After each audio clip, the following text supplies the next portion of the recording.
Bom, muito bem. Eu certamente estou falando com um grupo de pessoas que estão bem acima da média, que estão em busca de realizarem os seus projetos, estão em busca de realizarem aquilo que idealizaram, aquilo que acreditam, muitas vezes contra a vontade de outras pessoas ou contra o apoio de outras pessoas, mas que em algum momento decidiu apostar que é capaz de realizar o seu próprio projeto e quer desbravar, como empreendedor, uma oportunidade de construir a sua própria história.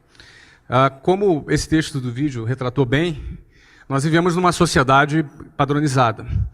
E qualquer iniciativa, qualquer tentativa de sair do padrão, onde grande parte das pessoas são catequizadas a seguirem esse padrão, ela nunca é uma iniciativa que vai ser bem vista ou muitas vezes apoiada por muitas pessoas. Justamente porque qualquer iniciativa que saia de um determinado padrão, ela é vista com certa estranheza, muitas vezes como muito boa para ser verdade, e por aí vai.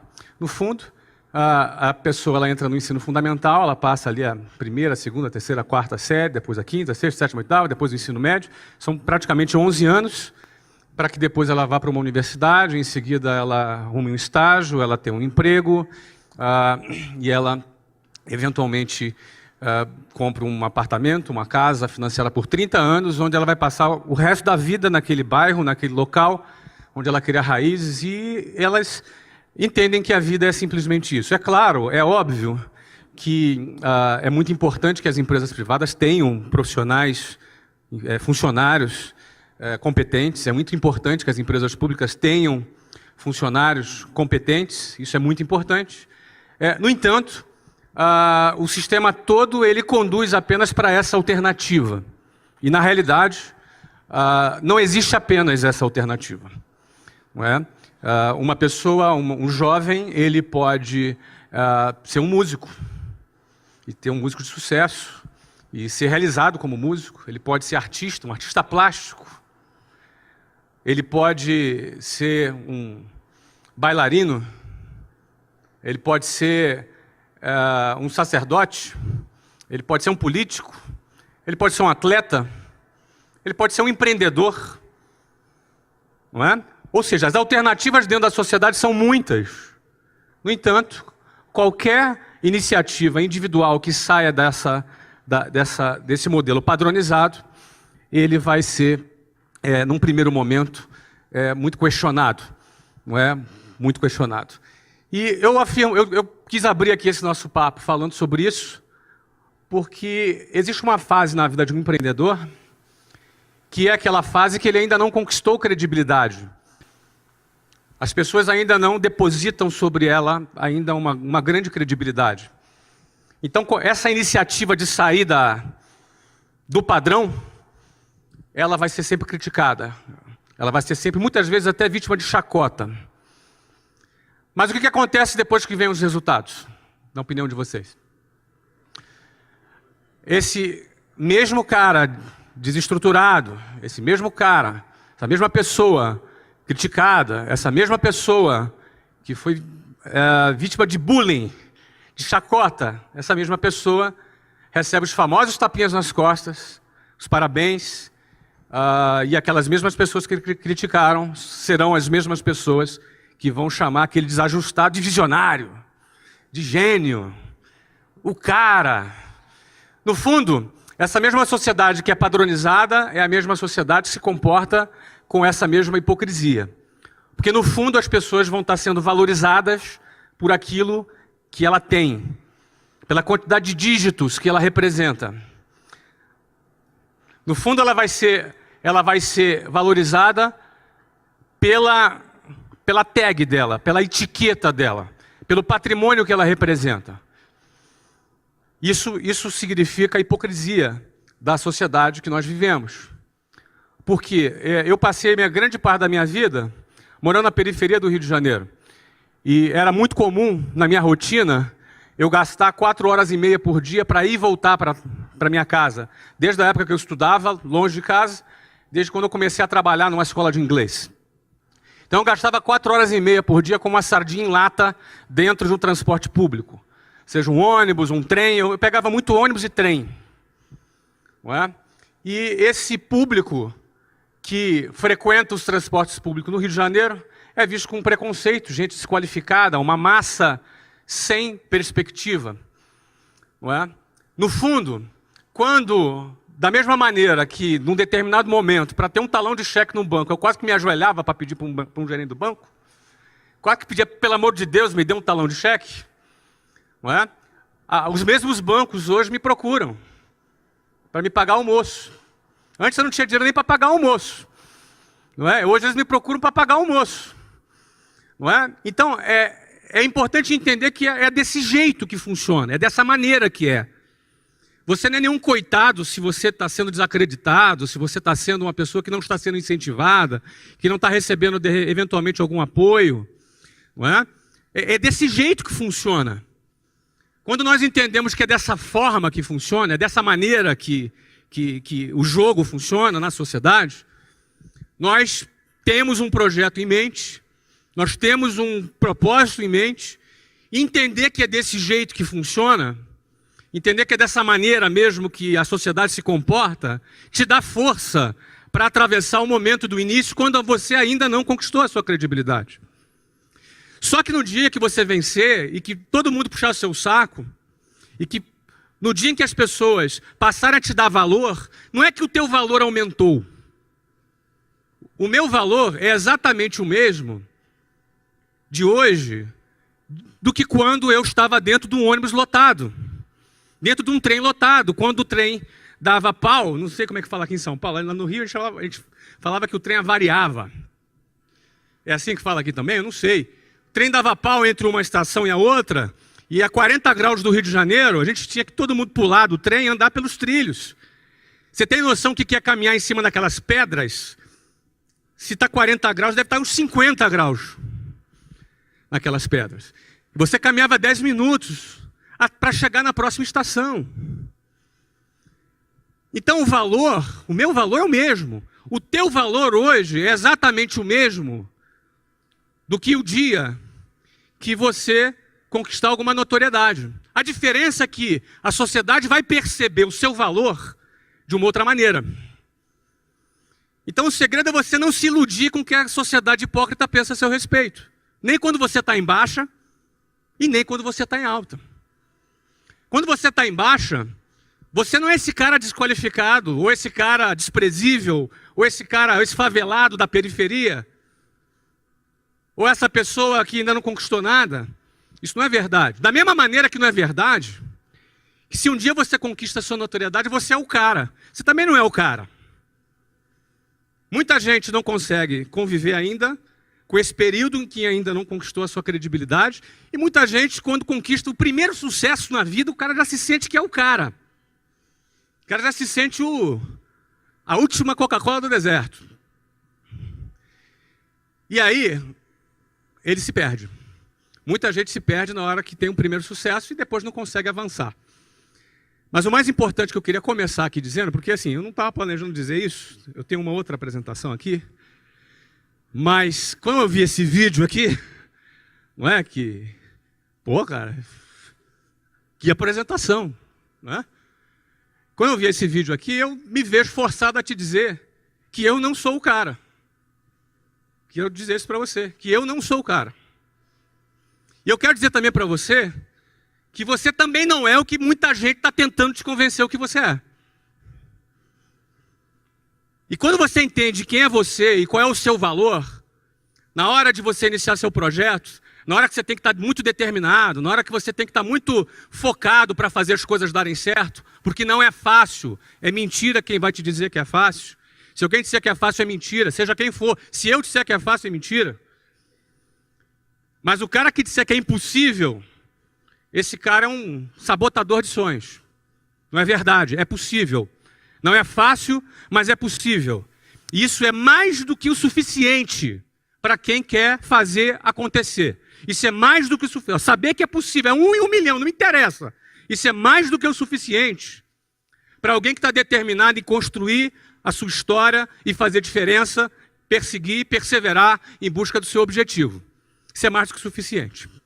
Então, nada disso estava programado, eu queria fazer apenas essa introdução para falar um pouco aqui da minha trajetória, um pouco muito do que está naquele vídeo, sob o ponto de vista do que eu entendo serem os 3 pilares fundamentais para o empreendedorismo. Esses 3 pilares fundamentais, que eu vou falar com vocês aqui, sobre o que é o básico do empreendedorismo, seja qual for a atividade que a pessoa que ela vai trabalhar, não é? Se é uma atividade voltada para empreendedorismo, esses são os 3 pilares básicos. E eu vou passear um pouco por 3 negócios, não é? Eu sou fundador do TBDH Capital, significa to be, to do e to have, ser, fazer e ter. Tem um pouco de filosofia nessa nossa marca, porque a sociedade valoriza o ter, não é? A sociedade valoriza os bens materiais em primeiro lugar. No entanto, também não estava programado falar sobre isso, mas vamos lá. No entanto, em primeiro lugar eu venho ser, porque quem é faz. To be, to do, to have. Quem é faz, e quem faz tem. Qualquer conquista material, ela é simplesmente consequência daquilo que você é capaz de produzir, daquilo que você é capaz de realizar. E o que você é capaz de realizar está muito relacionado ao seu comportamento, a forma como você se comporta. Vencedores têm um comportamento parecido um com o outro. E o seu comportamento é resultado da tua maneira de pensar, seu padrão de pensamento, o seu modelo mental. Então, uma boa parte de educação voltada para o sucesso está relacionada em reestudar a maneira de você pensar, a maneira de você encarar a vida, os hábitos que a gente recebeu, porque nós nascemos nessa sociedade, às vezes numa família que tinham outros hábitos, não é? E, eventualmente, se você tomou uma decisão de realizar algo relevante, você vai ter que revisitar a tua maneira de pensar, revisitar os seus valores, revisitar os seus pontos de vista, o seu mindset. Quando você revisita a sua forma de pensar, você vai encontrar muita coisa que não presta, e tu vai encontrar muita coisa boa. E é importante encontrar, pô, isso aqui não está legal, isso aqui não é pensamento de vitorioso, isso aqui é pensamento de perdedor. Vocês concordam que existe pensamentos de vitória e pensamentos de derrota? Vocês concordam comigo? Então, você vai ter que revisitar os seus valores, você vai ter que revisitar os seus conceitos, e isso vai alterar o seu comportamento. Se você muda teu ponto de vista sobre determinado ponto, você também, por consequência, vai mudar o seu comportamento sobre esse assunto. Quando você muda o seu comportamento, você vai encarar as adversidades de uma outra maneira. E a sua chance de alcançar maiores resultados aumenta significativamente. Então, isso é o que está ali na nossa marca. To be, to do e to have. Em primeiro lugar, o ser. Quem trabalha para ter, pode até ter alguma coisa, mas vai ter pouco. Quem trabalha para ter, eventualmente vai conquistar alguma coisa, mas vai conquistar muito pouquinho. Agora, quem é, faz. E quem faz, por consequência, tem. E o valor dele não está naquilo que ele tem.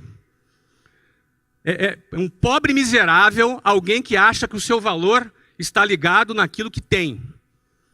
É um forte candidato, no final da sua vida ou no meio dela, a precisar tomar muitos antidepressivos para poder estar bem. É um forte candidato. É um coitado, o cara que acha que o seu valor está naquilo que ele tem. Geralmente o cara só que persegue a grana ganha pouco. O cara que persegue uma causa, ele ganha mais. Sabe por quê? Porque na hora do aperto, na hora que o bicho pega, na hora da adversidade, na hora da dificuldade, e ela vem, a hora da dificuldade ela acontece. A caminhada do empreendedor não é uma caminhada de um funcionário público que tem o seu salário todo dia lá no 5º dia útil. Na hora da dificuldade, o cara só vai além se ele tiver uma causa pela qual ele acredita e ele luta. Pela grana, você ganha teu primeiro milhão, você não tem mais motivo para sair de casa. Eu fiz meu primeiro milhão com 23 anos de idade. Foi no primeiro ano que eu abri a minha primeira empresa. Com 24 anos de idade, talvez eu já não precisasse trabalhar na minha vida. E certamente você deve fazer a ideia que eu não estou aqui para vender livro, né? Eu vou vender um monte de livro. Não sei se vocês já avisaram para vocês aqui, né? Vou vender um monte de livro, né? Alguns de vocês vão comprar, se não quase todos. E é muito interessante que eu gosto de vender livro quando você doa 100% dos seus direitos para o Instituto de Geração de Valor. Aí você vende livro com mais pegada, né? A pegada para você vender quando você tem uma causa é outra. A pegada para tu vender quando você está envolvido num propósito é outra. Você não precisa de subterfúgio, você entendeu? Você vende e, cara, aí tá todo mundo batendo palma ainda, porque você vende, ó, bate palma aí, vai lá. Viu? Essa é a diferença quando o teu olho está na grana e quando o teu olho está numa causa. Essa é a diferença. Pouca gente entende isso. Por isso que o Brasil só tem 124 bilionários. Pouca gente entende isso. Bom, eu quero falar sobre visão, coragem e competência. Não tem imagem mais clichê do que a da águia. Não tem. Mas eu escolhi ela porque também não tem uma outra que vai representar essas três coisas que eu quero falar. Visão, coragem e competência, na minha avaliação, são os três pilares do empreendedorismo. Para você vencer como empreendedor, você não vai precisar só de visão, coragem e competência, não. Você vai precisar de, talvez, dependendo da sua área, dependendo do seu setor, você vai precisar de outras coisas também. Alguém? Ah, tem água aqui. Você vai precisar de outras coisas também. Agora, visão, coragem e competência. Se você não tiver uma dessas três coisas, não é possível você ser bem-sucedido como empreendedor. Dependendo da área, vai ter um fator técnico muito grande, fator político, talvez, dependendo do setor. Mas, certamente, visão, coragem e competência são o que eu chamo dos três elementos básicos do empreendedorismo. O que é a visão? Visão é sonhar acordado. Tá? Visão é uma imagem que o seu cérebro cria, que você projeta, onde você está enxergando, você passa a identificar uma oportunidade, você passa a identificar alguma coisa que ninguém percebeu ainda, mas que você enxerga que daqui a pouco vão perceber. E que quando perceberem, não só você percebeu primeiro, quanto você já está na frente. Isso é visão. Visão é enxergar a tendência antes que ela se concretize. É muito comum aquela frase: eu não sou nem otimista e nem pessimista. Eu sou realista. Falei igual carioca agora, né? É muito comum essa frase. Quem já ouviu essa frase aí? Pois é. Os realistas são muito importantes. Não é? São muito importantes para a sociedade. Porque são eles que compram os nossos produtos. Os otimistas, às vezes eles são meio estrambelhados, assim, sabe? Às vezes eles saem muito à frente. Não é ruim ser otimista, não, mas só ser otimista não é suficiente. Bom, o pessimista eu não vou nem comentar. Mas o melhor de tudo é ser visionário. Visionário é quando você se posiciona e você vai questionar. O cara que enxerga é o cara que questiona. O cara que não questiona é o cara que aceita, segue a boiada, simplesmente, segue o fluxo. Ele aceita, ele não questiona, ele copia a matéria mesmo estando num livro. Não se ofenda se você copiava a matéria. É um exemplo só. Ele faz uma coisa porque todo mundo faz. Não, eu copio porque eu fixo melhor. Tá bom. É o que acontece. Ele faz porque todo mundo faz. Ele não questiona. Agora, quando você questiona, você corre risco de ser expulso da escola. É verdade. Mas quando você questiona, você também se coloca numa posição de enxergar alguma coisa que não tem ninguém trabalhando para enxergar. Você vai começar a enxergar aquilo que ninguém vê. Certo? Então a visão é fundamental. Então, por exemplo, já comprou o livro, parabéns. Tá, mas... Bom, e aí o que acontece? Comprou 5 ou 1 só? Bom, o que acontece? A visão, ela é importante. Agora, o cara enxergou a oportunidade. O cara enxergou assim, pô, cara, a internet chegou, tem mais de 100 milhões de consumidores no Brasil de internet, uma oportunidade incrível para se realizar negócios na internet. Ninguém percebeu ainda. O varejo ainda trabalha com altos custos operacionais. eu tenho a possibilidade de desenvolver uma metodologia para vender o meu produto. Bom, ele tem que ter essa visão, concorda? E ele, pô, a maioria não enxergou isso ainda. Ótimo. Agora, só a visão funciona? Além da visão, ele precisa ter o quê? Ele precisa ter coragem. Se você tem uma visão, uma ideia, um projeto, mas não tem a coragem, sua ideia vai ficar na gaveta. E aí você vai ter que conviver com aquela situação. 3 anos depois, eu quase que eu fiz isso aí. Poxa, ia ser legal, né? Porque você não teve coragem. Só ter a visão não adianta. O cara teve a visão, agora ele precisa se mover. Ele precisa ter a coragem. Ele precisa enfiar a mão no bolso. Ele precisa correr algum risco. O que é coragem? Fui para o dicionário. A coragem ela é firmeza de ânimo ante o perigo, os reveses e os sofrimentos. O cara que tem coragem, ele se move sabendo que ele corre o risco de ter reveses, que são perdas, e ter sofrimentos. O cara que não tem coragem, ele enxerga a possibilidade dele ter esses problemas, e aquilo é suficiente para o cara parar. Porque o medo é parte natural do ser humano. Todos nós sentimos medo. Eu sinto medo. Você sente medo. E que bom que a gente sente medo, porque o medo é parte, inclusive, da nossa sobrevivência. Não é? A criança, quando é muito novinha, não tem noção do perigo, ela não tem medo. Você tem que estar de olho. Tem um filho de 4 anos, tem que estar de olho nele o tempo inteiro. Agora menos um pouco, mas quando tinha 2, então, o tempo inteiro de olho nele. Certo? Então o medo, ele faz parte. Agora, o que você faz com o medo? Quando você sente o medo? Como é que você reage ao medo? Uns enfrentam o medo. Porque a visão dele não é uma coisa louca. Não, eu vou fazer, porque não é uma coisa inconsequente.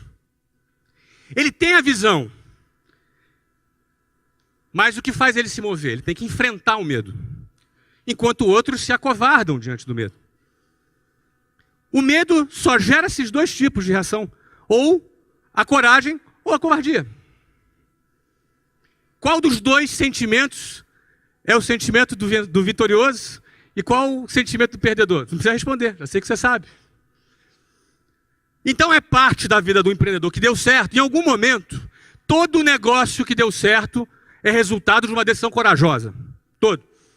Todo negócio que deu certo, todo cara bem-sucedido, todo cara que fez acontecer, em algum momento ele tomou uma decisão corajosa.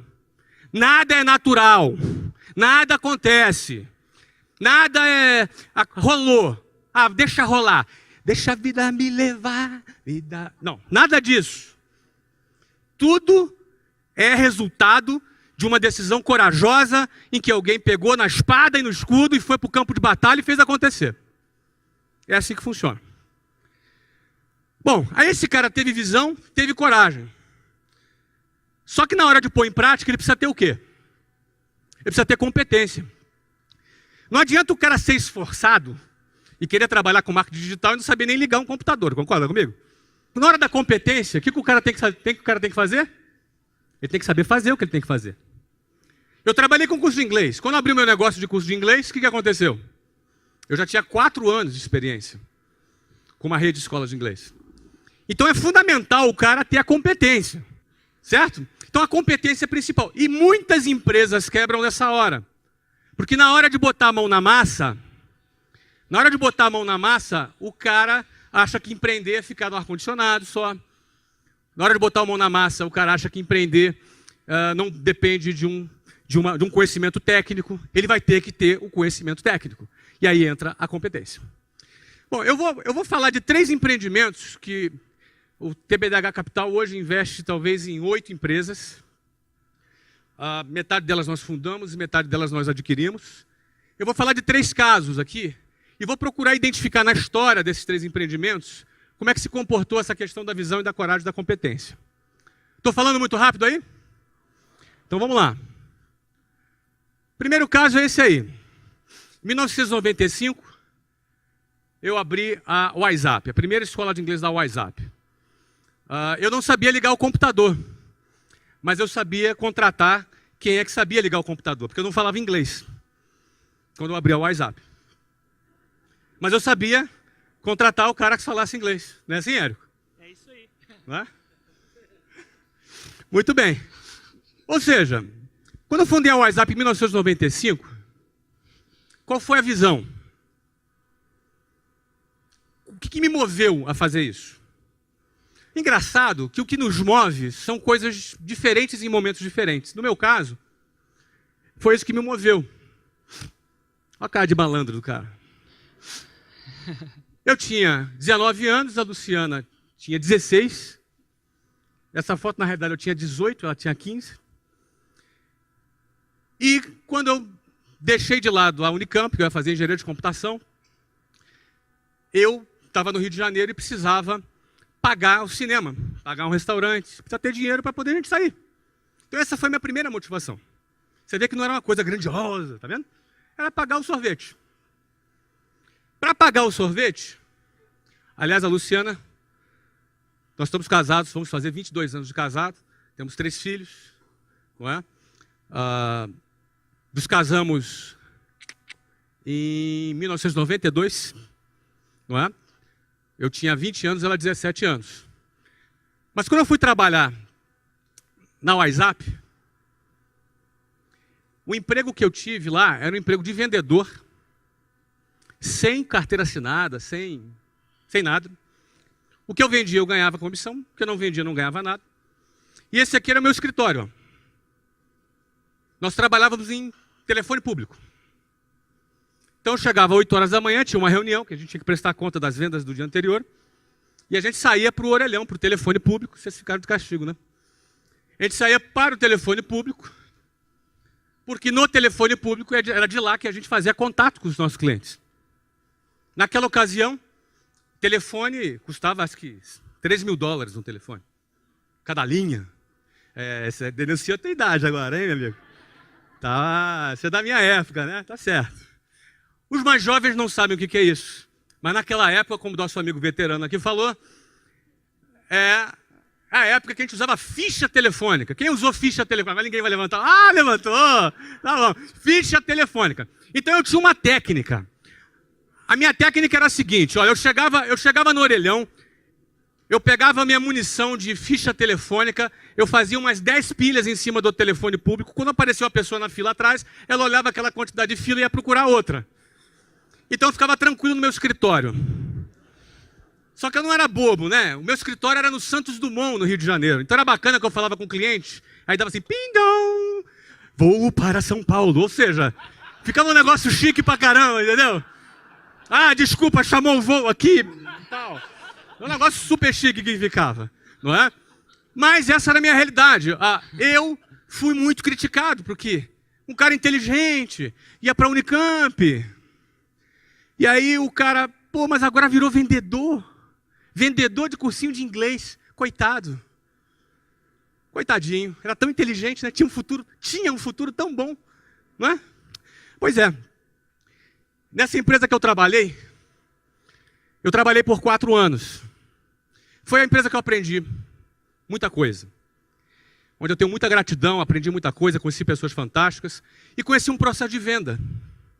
Esse é um processo de venda que nós tínhamos e que eu me especializei nesse processo de venda. Eu fui um campeão nesse processo de venda. E até um certo ponto que eu identifiquei que essa empresa não tinha um produto legal e que não tinha futuro. E eu já comandava cerca de 70 pessoas na minha equipe. E comecei a me sentir mal, porque sabia que aquela empresa já não tinha um futuro. Eu estava ali com pessoas que confiavam na minha liderança e que eu já não estava 100% confiando no futuro da empresa, embora eu ganhasse bem. Eu ganhava bem. Para 22 anos de idade, eu ganhava uns $7.000 por mês. Isso, para minha realidade, era muita coisa. Isso em 1994. Isso era muito dinheiro naquela época. E na minha realidade, aquilo ali era... Eu já vivia de uma situação muito privilegiada. Só que recém-casado, com prestação do apartamento, do sofá, da geladeira, não é? Tinha uma série de compromissos. Então, o que eu tinha que fazer? Ficava na empresa ou saía da empresa? Na ocasião, eu saí da empresa. Saí da empresa porque eu me senti nesse conflito ético e optei por ter paz na minha consciência, cumplicidade com a minha equipe, e entrei no projeto da WhatsApp. E o projeto da WhatsApp é isso aqui. Isso aqui é o número de escolas da WhatsApp dos 18 anos. A partir aqui desse mês, a gente começou a fazer franquia. Obviamente, eu tive que estudar bastante, me desenvolver, aprender sobre aquele novo setor. Aqui, nesse 2005, aqui eu aprendi a falar inglês. Ó. Fui morar na Austrália, não é? Fui morar na Austrália e eu falei, vamos resolver esse problema, e resolvemos, não é? Na realidade, o nosso objetivo qual era? Meu objetivo quando eu fui morar na Austrália em 2005 era começar um trabalho, era virar um empreendedor digital. Em 2005. Porque a partir de 2005 eu passei a trabalhar de longe, na internet, porque eu tinha escolas. Só que da Austrália, eu passei a morar na Austrália, viajava uma vez a cada 2 meses para o Brasil e tocava o negócio à distância. Por que eu decidi tocar o meu negócio à distância? Eu queria provar para o mercado que o negócio que eu construí tinha valor e que não dependia da minha presença, que não dependia da minha atuação. Então, se eu consigo provar para o mercado que o negócio que eu criei, que a marca que eu criei tem valor e que não depende da minha presença, significa que esse negócio passa a ter valor para o mercado. E aí eu fui para a Austrália para querer provar isso para o mercado. Sabe o que aconteceu? Deu tudo errado. Tive que voltar correndo que o negócio, o crescimento que estava, ia ser uns 40% aquele ano, se eu não volto, a gente não fechava nem 25%. Eu tive que chegar à conclusão que realmente o negócio ainda dependia muito da minha presença. E eu botei o rabinho entre as pernas, arrumei as malas e voltei para o Brasil, para tocar a minha empresa. Isso em 2006 eu voltei para o Brasil. E aí o que acontece? Em 2009, mais maduro, desenvolvi mais know-how, preparei mais a empresa, preparei mais os executivos da empresa. Nessa altura já eram cerca de 9.000 funcionários na empresa. A essa altura, já mais maduro, mais preparado, eu me mudei para os Estados Unidos. Fui morar em Orlando em 2009, com o mesmo objetivo. A empresa precisa mostrar que é uma empresa que tem valor, que ela não depende do meu trabalho direto. E aí, como vocês podem ver aqui no gráfico, acho que eu já estava atrapalhando, né? Quando eu viajei. O negócio passou a crescer 50% ao ano, quando nós vendemos a companhia, em 2013, para um grande grupo brasileiro. Tá? Uma das maiores transações do setor de educação, talvez uma das 3 maiores transações do setor de educação da história, que foi feita essa venda em 2013. Não é? Quando eu vendi esse negócio, ou seja, eu tive a visão de que o inglês seria um idioma que seria importante no futuro, porque na década de 90 o inglês não era lá tão, era recomendável. Hoje o inglês se tornou uma coisa importante, super importante. Essa foi a visão. A coragem foi de eu pedir demissão e sair e entrar. E a competência foi a execução desse processo em 18 anos. Morando nos Estados Unidos, em 2009, meu filho, que tinha 9 anos nessa época, começou a jogar futebol. E ele é bom de bola. Aliás, hoje ele joga no Benfica, na base do Benfica. Hoje ele tem 14 anos. E lá nos Estados Unidos, ele começou a jogar futebol. E começou a se destacar. E aí eu arrumei um emprego. Emprego de motorista de jogador de futebol. Eu viajava todos os fins de semana com o Breno para participar dos torneios espalhados pela Flórida. O que eu comecei a ver lá? Comecei a enxergar lá. Qual foi a minha visão lá? Comecei a enxergar o seguinte. Um monte de criança, um monte de adolescentes, um monte de pais. Num torneio, milhares de crianças jogando futebol. Isso estava fora do meu radar. Estava fora da minha intuição. Minha intuição dizia que eu ia encontrar lá beisebol, basquetebol, futebol americano, mas não aquela audiência do futebol. Eu fiquei um pouco incomodado com aquilo. Eu falei, como é que pode isso? Por que é isso? Não é? Aí fui comprar uma pesquisa. A pesquisa que eu comprei mostrou isso aqui. Os Estados Unidos têm 24 milhões de pessoas praticando futebol. Você sabe qual é o esporte mais praticado nos Estados Unidos hoje? Futebol. Tá no teu radar isso? Nem no meu estava. Em 2011, quando eu peguei essa pesquisa, não estava no meu radar. Não estava no radar do mercado. Não estava no radar dos patrocinadores. Não estava no radar da imprensa especializada. Ou seja, você tem um mercado de 300 milhões de habitantes com hábitos de consumo maduros relacionados ao esporte, onde o esporte mais praticado nesse país, que é a maior economia do mundo, é o futebol. E eu não sabia. E eu via que muita gente não sabia. É o segundo esporte preferido do americano até 24 anos de idade. Ou seja, é o segundo esporte. O primeiro é o futebol americano. É o segundo esporte preferido. Ou seja, o futebol até 24 anos de idade está dentro da preferência do americano, acima do beisebol e acima do basquetebol. Primeiro esporte do público latino. São 56 milhões de latinos que vivem nos Estados Unidos. 56 milhões é 5,5 vezes a população de Portugal. Essa é a população de latinos que vivem lá nos Estados Unidos. Tem 21 mil torcedores por jogo. É a quinta maior média no mundo. Perde para a Alemanha, Inglaterra, Espanha e México. Imagina. Você sabe qual é a média do Campeonato Brasileiro? A média do Campeonato Brasileiro são 12 mil torcedores por jogo. Média.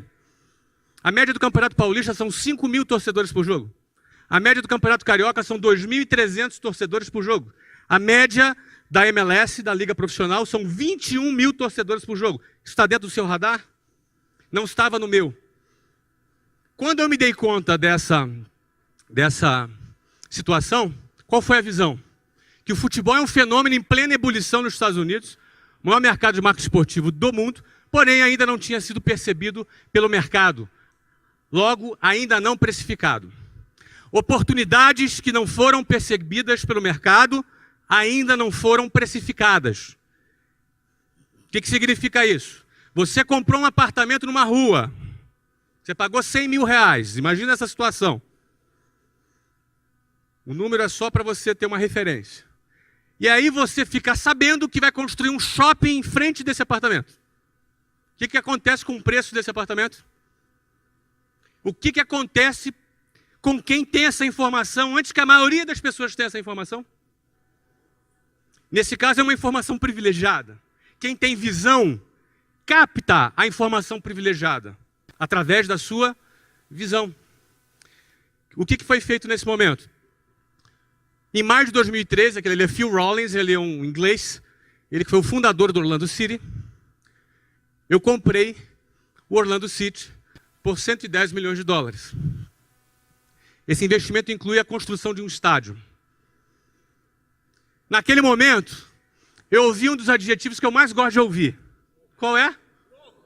Ei, cara. Poxa, se faz muito tempo que não te chamo de louco, provavelmente você está errando em alguma coisa.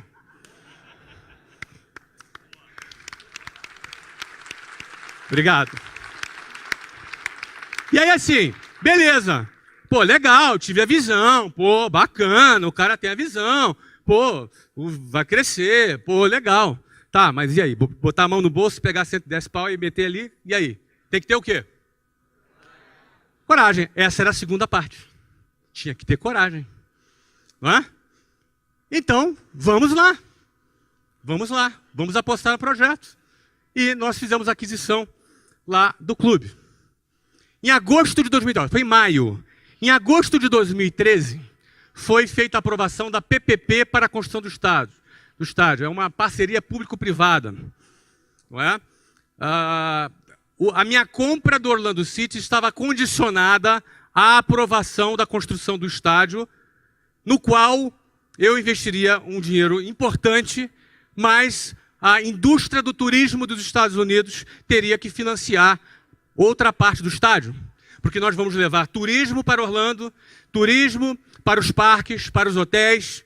Ou seja, começou a maratona de convencimento com os diretores dos parques, dos hotéis, de toda a indústria de turismo relacionada, que tem um órgão que eu não me lembro o nome, que ele teria que recomendar a construção do estádio para o prefeito da cidade e o prefeito do condado, que iria numa votação popular, iria aprovar ou não se a cidade ia fazer esse investimento. Ou seja, eu ia bancar mais de metade do preço do estádio.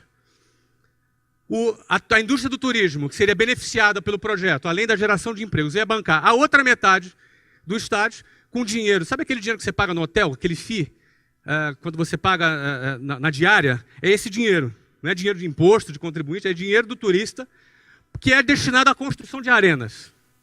Não é? E em agosto de 2013, houve a aprovação da construção do nosso estádio.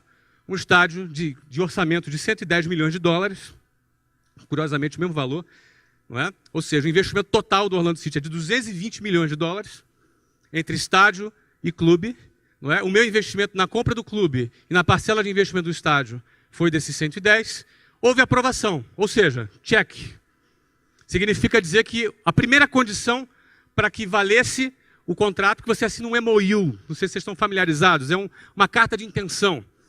Não é? Eu assinei a compra, condicionada à aprovação do estádio e a nossa entrada na MLS. Ok? Em novembro de 2013, essa foto, eu com cara de maluco é ótimo, mas essa foto retrata um pouco o que significou aquele momento. Não é? Aqui é o governador da Flórida, prefeito de Orlando, politicaiada toda ali para aparecer na foto, eles gostam de fotos. Não é? Ali o commissioner da MLS, que é tipo... A MLS é a principal liga americana, e ali Phil Rawlings, o fundador. Nós ali fomos nomeados, com milhares de torcedores ali presentes, a nova equipe que participa da elite do futebol dos Estados Unidos e do Canadá, que é a Major League Soccer, a MLS. Okay? Então, nesse dia, foram cumpridas todas as condições. Construção do estádio e a nossa entrada na MLS. Em fevereiro de 2014, tivemos uma nova aprovação. Isso aqui é no condado, a aprovação do upgrade do estádio. Ou seja, nosso estádio, estádio de alto nível, campeão, super moderno, não vai atrasar e não tem superfaturamento.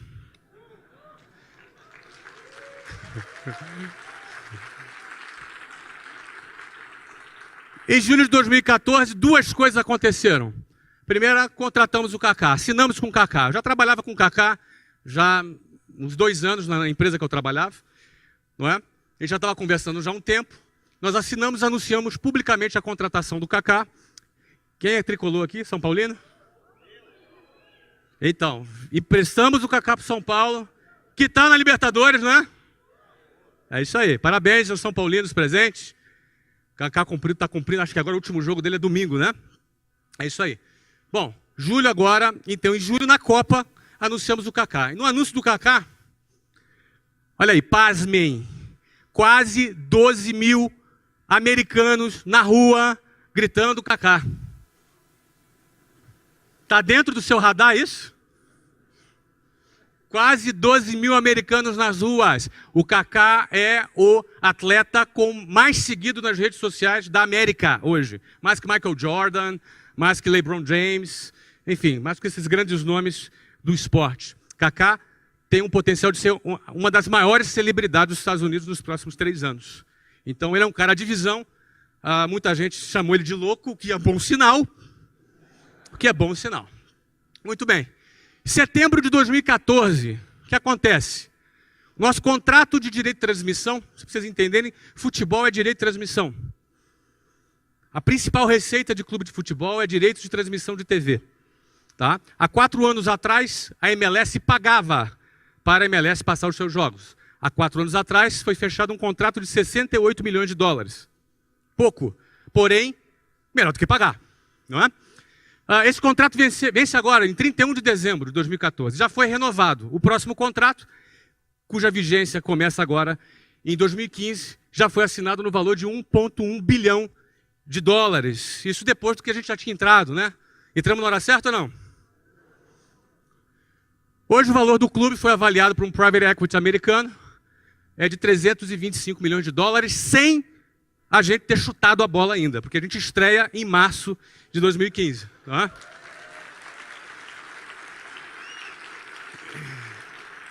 Obrigado. Isso eu só estou querendo retratar o que é a visão, a coragem e a competência. Qualquer negócio, você fala, eu quero vender ovo de Páscoa pela internet. Você vai ter que ter visão, coragem e competência. Em algum momento, se você quiser acontecer na sua carreira, fazer a sua história acontecer, você não vai ter como escapar de ter visão, coragem e competência.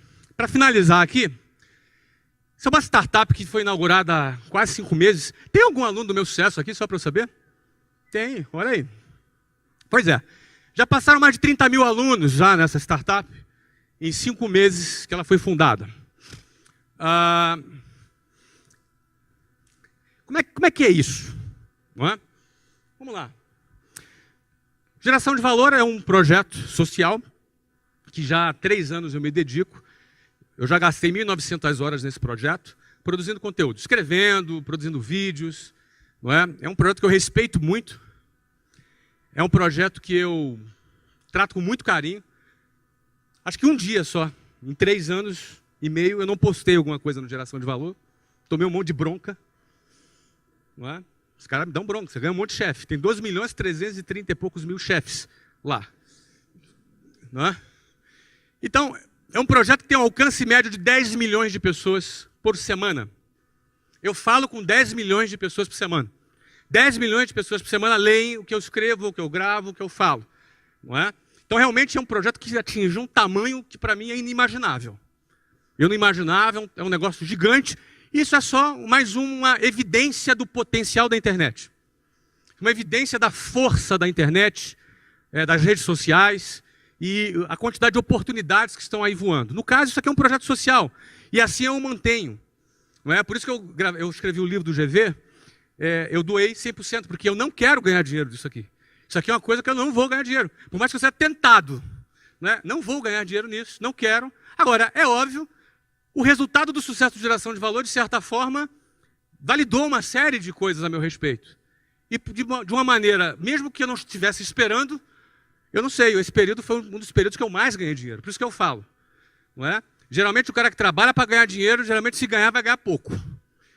E se o cara trabalha por uma causa, ele vai chegar mais longe. Trabalhar por uma causa, trabalhando por uma causa, você vai chegar mais longe. Tá? Então, Geração de Valor é uma causa que eu abracei. Tendo contato com essa turma aí, e eu vi aqui que vários aqui são seguidores da página, tendo contato com essa turma, eu comecei a detectar algumas questões que entrou a minha visão. Não é? Primeiro, as pessoas ficavam motivadas com o que eu falava, mas muitas não sabiam o que fazer. Então, talvez 1 ou 2% das pessoas conseguiam pegar o limão que eu distribuía e fazer uma limonada com aquele limão. Talvez 30%, 40% pegava aquele limão, ficava com aquele limão na mão e falava assim, e agora? O que eu faço? Não é? Num primeiro momento eu fiquei um pouco frustrado. Falei, pô, será que o que eu estou fazendo vale a pena? Será que eu estou perdendo tempo? Mas rapidinho eu já cheguei à conclusão que se uma única pessoa for inspirada, se uma única pessoa for encorajada, já é suficiente para valer a pena 1h30 que eu dedico voluntariamente para esse projeto todos os dias. Então já me resolvi. Tá, mas e o que fazer com aqueles outros 30% e 40% de pessoas que depositam a sua confiança na minha liderança, de alguma maneira, num conteúdo que eu produzo? O que fazer? Bom, para resolver esse problema, a gente tem que criar uma empresa, é uma coisa profissional, que vai realizar um trabalho profissional para atender essas pessoas. Então, o sistema de ensino formal é ineficiente. Essa é a visão. E com essa visão, o que nós vamos fazer? Nós criamos uma plataforma que ajuda a pessoa a empreender. Como é que nós trabalhamos isso? Nós entendemos que os melhores professores para ensinar alguém a empreender é um empreendedor.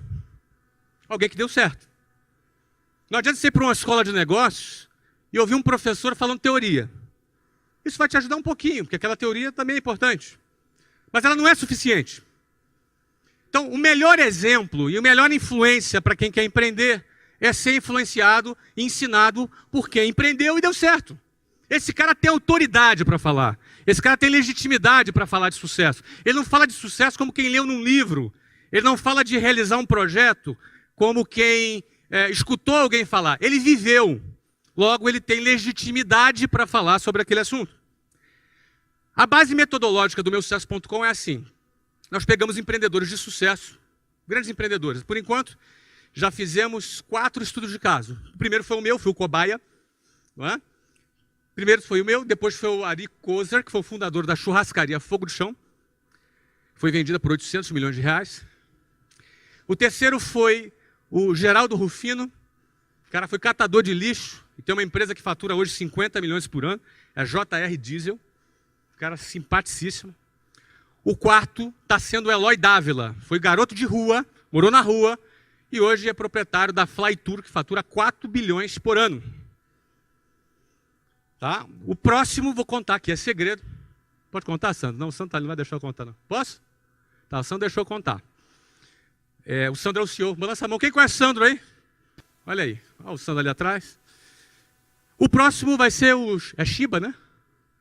Robson Shiba é o fundador da China Box.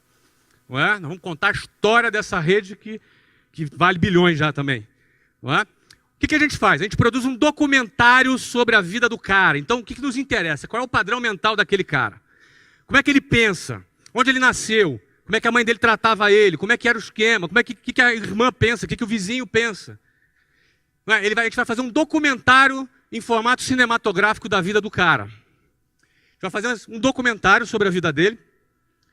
E a gente produz aí, acho que... 2 horas, é quase um longa-metragem, não é? De documentário sobre a vida do cara. Depois de produzir o documentário da vida dele, a gente leva ele para o estúdio, onde o Sandro vai entrevistá-lo num talk show. Nesse talk show a gente vai virar o cara do avesso, a gente vai arrancar... O cara não vai escapar das nossas perguntas, entendeu? Não vai escapar, a gente vai perguntar tudo para o cara, tudo aquilo que ele não responderia, ele não tem escapatória. Porque a gente quer saber qual é o padrão mental desse cara que saiu do zero e construiu um negócio bilionário. No meio dessa conversa, nós vamos identificar dificuldades que ele teve, inovações que ele criou. E aí o que nós vamos fazer? Trazemos os melhores professores das escolas de negócio para dar aula técnica sobre aquele assunto. Então, se o cara teve uma dificuldade de fluxo de caixa, por exemplo, nós vamos dar uma aula de finanças com base na experiência prática daquele empreendedor. Ou seja, a gente conecta o inspiracional, porque você se inspira com a história desses caras, o aspiracional, porque você quer chegar lá também, e o técnico. Você precisa também do conhecimento técnico que a gente pode ali oferecer. Não adianta só a boa vontade. Você precisa aprender a vender, você precisa aprender a gerir fluxo de caixa, você precisa saber gerir uma série de questões se você quer construir um negócio. Não é? Então, a plataforma, ela trabalha com essa metodologia. E, além disso, a gente promove networking, através de vários eventos que a gente realiza, espalhados pelo Brasil, e também uma rede social onde as pessoas estão conectadas. Não é? Então essa foi a visão. Nós faturamos 1 milhão em 38 dias. O que significa isso? Isso é um investimento alto. É praticamente uma emissora de TV que nós montamos ali na Vila Olímpia. E nesse momento nós não temos área de vendas. Nesse momento nós não temos nenhum processo de venda. Nenhum funil de venda. Nesse momento, nós estamos trabalhando no ajuste do produto. Nós estamos trabalhando na excelência do produto. Nós estamos trabalhando para construir o primeiro portfólio de empreendedores sobre os quais fizemos um estudo de caso. Nós vamos iniciar o nosso processo de venda em janeiro de 2015. Ainda assim, mais de 30 mil alunos passaram pelas nossas salas de aulas e faturou 1 milhão de reais em 38 dias. Quais são os planos para esse projeto? São 50 mil, são simples. 50 mil assinantes no primeiro ano, 100 mil assinantes no segundo, 150 mil assinantes no terceiro. Baseado em que eu afirmo isso? Em todo o processo de venda sobre o qual eu domino, já conheço, trabalhei por 18 anos na empresa que eu construí. Não é? E baseado em processos, obviamente, como estamos falando aqui de um negócio digital, em processos de marketing digital. Isso elevará o valor dessa empresa em 1 bilhão de reais. Hoje, o meu sucesso.com, com 5 meses, está avaliado em 40 bilhões de reais e já nós aceitamos a entrada de um investidor nesse preço. Tá? A previsão é que essa empresa, em 3 anos, no final de 3 anos, já esteja avaliada em 1 bilhão de reais. Tem que ter visão, coragem e competência. Com visão, coragem e competência, você consegue pensar fora da caixa, enxergar antecipadamente aquilo que as pessoas não enxergam, produzindo informações privilegiadas, né? Trabalhando com coragem, investindo com coragem e com competência para executar. Para eu finalizar, eu não sei nem que horas são. Que horas são aí, por favor? Está no meu horário agora. Para finalizar é o seguinte, esse é o desafio, tá? Esse é o desafio. Eu não sei em que condição você está aqui, não sei se você já ganhou dinheiro, se já não ganhou, se está arrebentando, se o negócio está bombando, se não está. Para mim não faz diferença. Eu não divido as pessoas aqui por essa classificação. Independentemente de qual seja a sua situação, o teu desafio é manter a sua essência. O seu desafio é manter a sua essência. Eu não sei qual é a sua essência, eu vou falar da minha. A minha é essa aqui, ó. Essa é a minha. Eu era um desses caras aqui, ó, alguns anos atrás. Talvez, mas esse aqui que está sorrindo, ó. Mas não sou eu, não. Mas era um desses caras aqui, um ano atrás. Alguns anos atrás. Eu não quero nunca deixar de ser esse cara aqui. Eu não quero deixar nunca, ninguém, sociedade alguma, me convencer que eu sou o cara, que é mentira. Que esses mesmos hipócritas me desprezavam alguns anos atrás, como provavelmente despreze você. Tá claro o que eu estou falando? Então eu sou eu, hoje e ontem. Você é você hoje. Você é você hoje e no dia que você tiver sucesso, seja você. Não caia nessa. Senão você se perde. Aí o tombo é feio. Tombo é feio. Ninguém vai ser o cara porque tem dinheiro, não. Tombo é feio. Guarde a sua essência. Ó, esse aqui sou eu. Ó. Um desses aí. Ó. Um desses aí sou eu. Um a mais naquela multidão ali. Guarda a tua essência. Agora saiba do seguinte. Não reclama. Que sempre tem alguém pior que você. Ó. Você é na Tailândia. Não reclama que tem sempre alguém pior que você. Muito obrigado, tá, gente? Um abraço.